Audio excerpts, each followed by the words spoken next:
কুকুর, এভাবে হবে না, তেল মোবাইল নিয়ে আয়। তেল মোবাইল নিয়ে টানে, হ্যাঁ লম্বা হয়ে গেছে, যেই ছেড়ে দেয় আবার যা ছিল তাই। জিনেরা বলছে এভাবে হবে না, বাঁশ নিয়ে আয়, জায়গা মতো বাঁশ দে, বাঁশ দিয়ে টাইট করে বেঁধে রাখ। 5 দিন 7 দিন বেঁধে রাখার পরে যখন যেই খুলে দেয় আগে যা ছিল তাই। সুলাইমান নবী এসে বলছে কি করো? বলছে হুজুর করবো কি, কি কুকুর। আমরা তো টানা টানিতে ব্যস্ত আছি, যত টানি লম্বা হয় ছেড়ে দিলেই কাছে যায়। বহু জিনিস দিয়ে আমরা টানাটানি করেছি, হাত দিয়ে টেনেছি, তেল দিয়ে টেনেছি, বাঁশ দিয়ে টেনেছি, কিছুই হয় না। আমার তো মনে হচ্ছে 15.5 বছর অনেকের চরিত্র এই লেজের মতো হয়ে গিয়েছিল।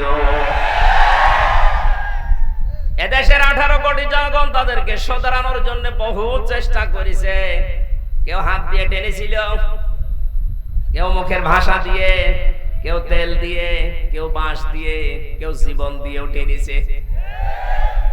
কিন্তু কুকুরের লেজের চাইতেও খারাপ, ও কোনোদিন সোজা হয়নি, শেষ পর্যন্ত সোজা হয়েছে পালিয়ে।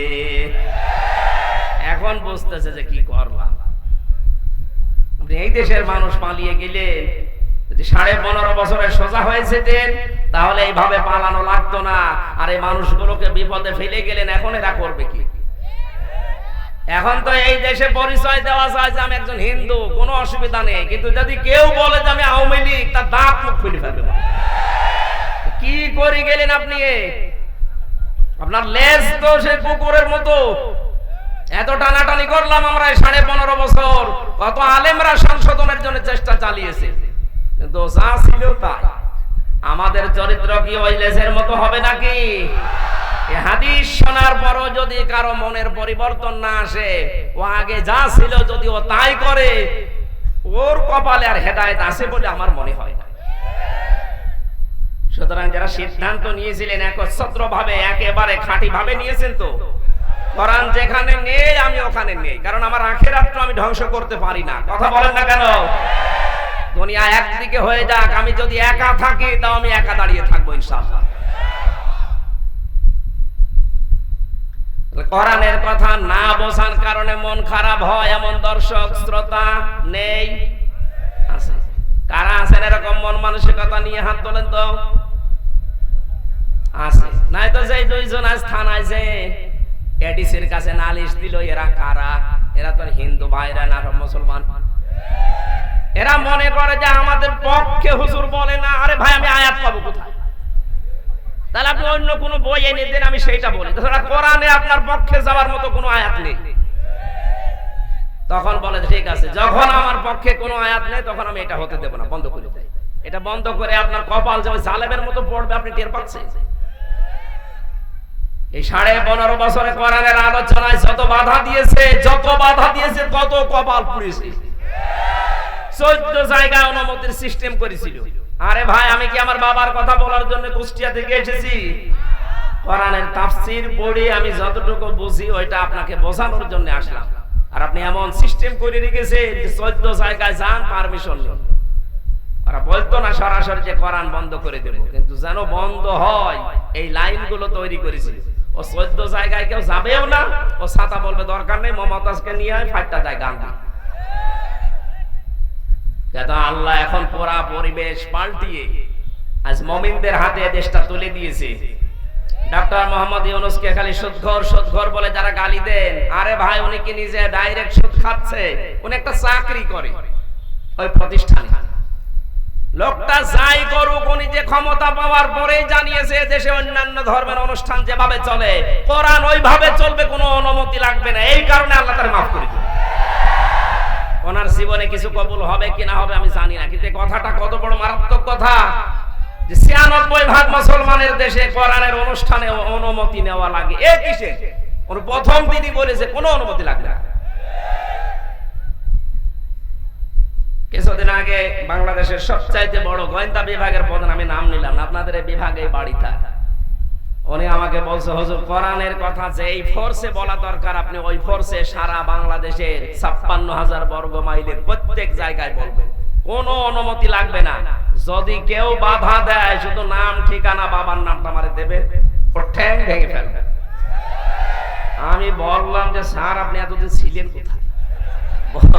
আমি নতুন দায়িত্ব পেয়েছি, আমি একজন মুসলমান, আর মুসলমানের যা কাজ আমি তাই করব। আলহামদুলিল্লাহ, আল্লাহ স্যারের হায়াত যেন বাড়িয়ে দেন। আমি নাম নিলাম না তার সিকিউরিটির জন্য, মাঝে মাঝে আমার সাথে যোগাযোগ হচ্ছে। কোন জায়গায় এখন আর বাধা নেই। আগে যে প্রশাসন বাধা দিত, সে প্রশাসন আজকে বসে হুজুর তাড়াতাড়ি আসেন, আপনার কেন তুলে দিয়ে। কারণ সবার প্রতি এখন একই নির্দেশ সারা বাংলাদেশে, যে কোরআনের অনুষ্ঠানে কোনো বাধা নেই। এই কিছু মুনাফিক নামধারী মুসলমান এরা হট্টগোল করে, ওরা জানে যে কোরআন আলোচনা হলে আমাদের কোনো কথা এর ভেতরে নেই। আপনার ভেতরে যদি কোনো কথা কোরআনে না থাকে, ওই রকম কাজ কারবার করা যাবে? আমি আপনাকে বাঁচাতে চাচ্ছি, আর আপনি দৌড় দিয়ে জাহান্নামে যেতে চান, যান, দরকার হয় লাঠি দিয়ে আরো ফেলে দেবো, যান। প্রথম নাম্বার হারাজনের ব্যাখ্যা কি বলেছিলাম? আমি বানিয়ে বলছি না, যত তাফসীর আছে বাংলাদেশে আপনি আসেন, আমি দেখিয়ে দিয়েছি। এক নাম্বার ব্যাখ্যা এইটা, যে কোরআন উপস্থাপন করতে গেলে এমন কিছু মানুষ আছে তারা না বুঝে বিরোধিতা করতে পারে। ওই জামানায় করেছিল, এখনো করছে, এটা কিয়ামত পর্যন্ত করবে। আর যারাই করবে তাদের কপাল আবু লাহাবের মতো, আবু সেহেলের মতো পুড়বে। সে 1400 বছর আগে ওরা মারা গেছে, এখনো পর্যন্ত ওদের নামে বরদোয়া থেমে নেই। এক কথা বলে না কেন? কারণ কি? ওরা কোরআন বিরোধী ছিল। 1400 বছর আগে মারা গেছে হযরত ওমর, হযরত আবু বকর সিদ্দিক, তাদের নামে বরদোয়া না, দোয়া থেমে নেই। সারা পৃথিবীতে তাদের জন্য দোয়া হয়। কথা বলেন না কেন? সুতরাং আপনাদের জীবন, আমাদের জীবন হযরত ওমরের মতো যেন হয়, আবু লাহাবের মতো যেন না হয়। হয়তো আমরা কেউ এখানে 100 বছর পরে কেউ থাকবো না, কিন্তু এখান থেকে 200 বছর পর যারা আসবে তারা নাম জানে যদি যে আমক লোক এই বীরগঞ্জে কাহারলে আল্লাহর কোরআনে বাধা দিত, আপনার জন্য দোয়া করবে। 200 বছর পরও আপনি কবরে এই ফ্ল্যাক্সি লোড হয়ে ওদের বরদোয়া যাবে, আর যা পাওয়ার আপনি তাই পাবেন। যেন নিজের কপাল নিজে নষ্ট করেন না। দ্বিতীয় নম্বর ব্যাখ্যাটা বলবো, হে নবী, আপনি যখন কোরআন প্রচার করবেন, উপস্থাপন করবেন মানুষের সামনে, আবহমান কাল থেকে ওই দেশে ওই এলাকায় এমন এমন ইবাদত মানুষ জারি করে রেখেছে ইসলামের নাম দিয়ে, অথচ ওটা ইবাদত না।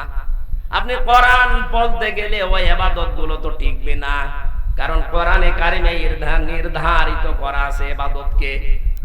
কি? কোরআনে 500 আয়াত আছে শরীয়তের বিধান, আপনি 501টা বানাতে পারবেন না। একটা বানাতে গেলে হয় আপনাকে বানানো লাগবে। এই কথা বলে না কেন? 500 আছে কোরআনে কারিমে শরীয়তের বিধান, এরপরে 501টা বানাতে পারবেন।